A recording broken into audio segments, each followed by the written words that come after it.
Ação da POSP em defesa dos professores, mais uma determinação aí junto à POSP, que está sempre discutindo educação, com quem faz educação e para quem é, de fato, a educação. Pode soltar.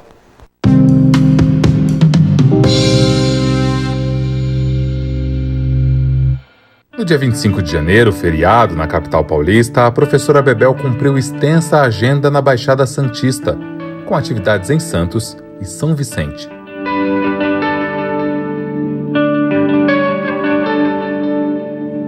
Em entrevista de rádio, a presidenta da APUESP insistiu no problema dos temporários e da falta de concurso público. Os professores são contratados de forma precária hoje no Estado de São Paulo.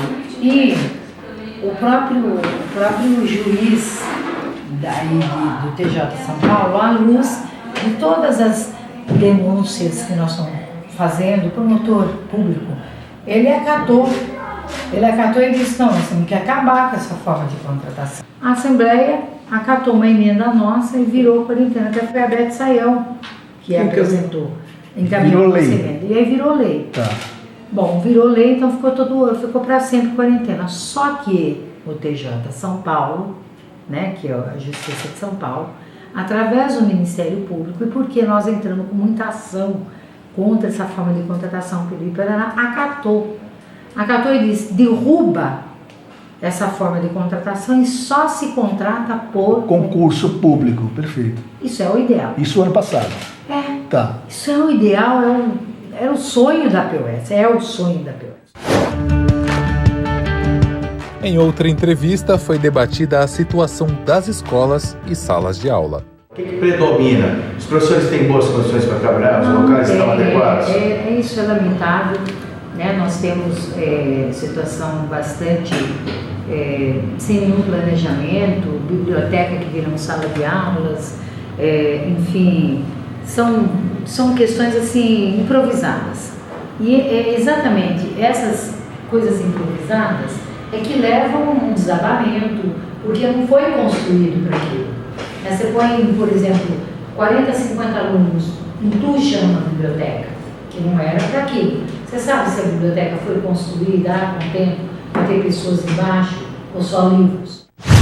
E nesse dia 29 de janeiro, terça-feira, a diretoria e os demais professores da APUESP se reuniram aqui na sede central para debater a nova resolução da Secretaria Estadual de Educação. A Secretaria da Educação publicou uma resolução que afeta diretamente os professores designados vice-diretor, professor coordenador, professor mediador e professor da sala de leitura. Em reunião com os advogados do sindicato, a direção da APUESP anunciou as medidas a serem tomadas.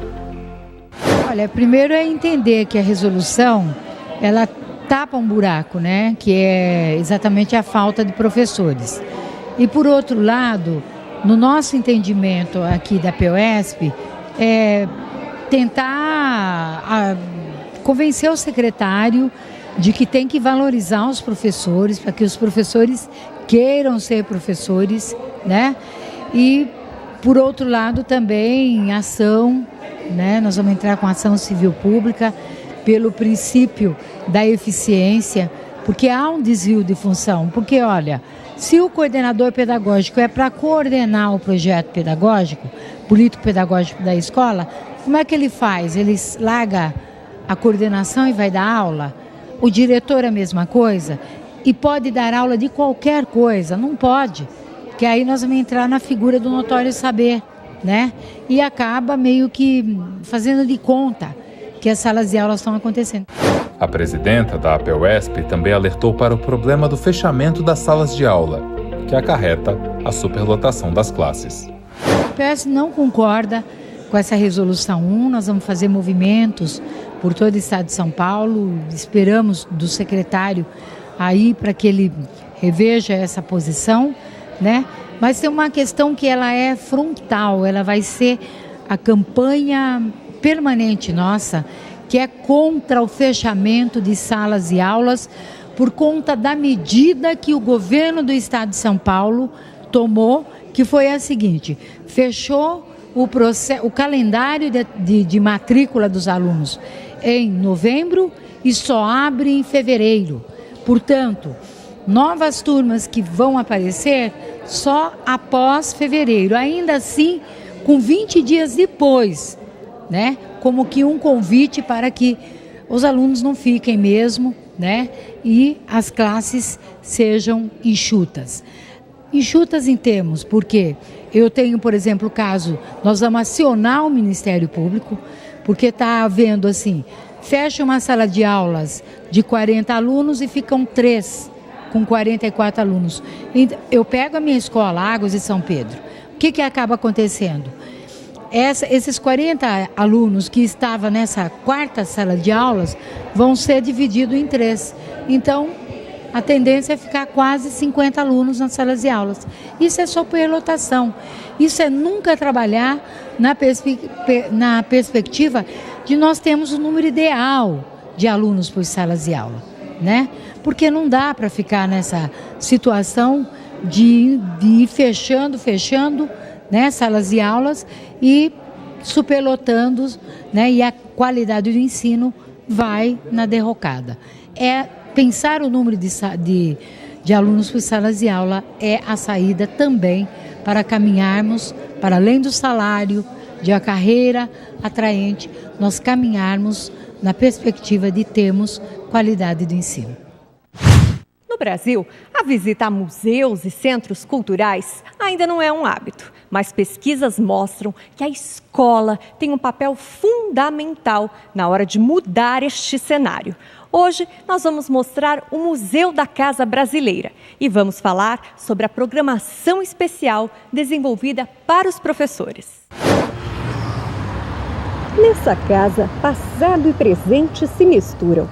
É uma mansão dos anos 40 totalmente preservada, que pertencia à família do ex-prefeito de São Paulo, Fábio Prado. A partir de 1972, foi transformada em museu, sendo o primeiro especializado em arquitetura e design do Brasil.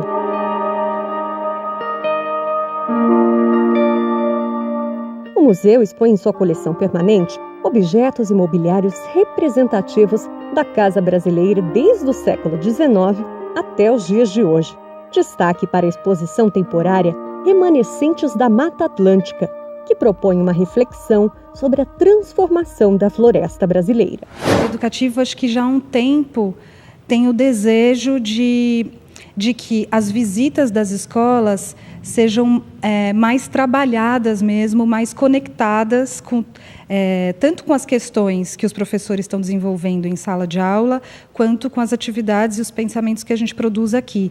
Então, a ideia desse curso é que, ao participar da experiência, que esse professor depois possa fazer o agendamento de uma visita e trazer seus alunos, tendo cartografado, experienciado as forças aqui desse museu, pensado coisas, criado estratégias, convivido com outros educadores, trocado experiências, para ativar mais essa visita e dar mais sentido, fazer dela uma visita mais crítica, mais reflexiva, mais intensa mesmo. O curso de formação de professores é um curso acessível em Libras, ele é aberto também para professores e educadores surdos, que queiram também depois trazer seus grupos de alunos.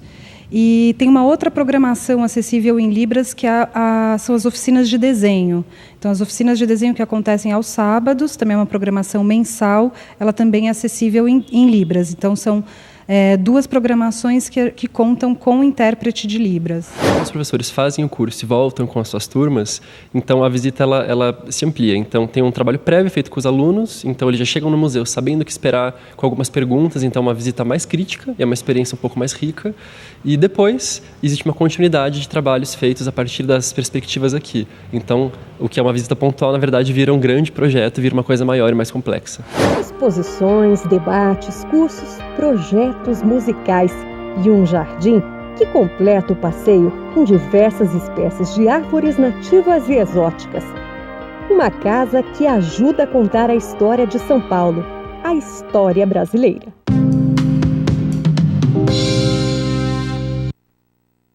A POSP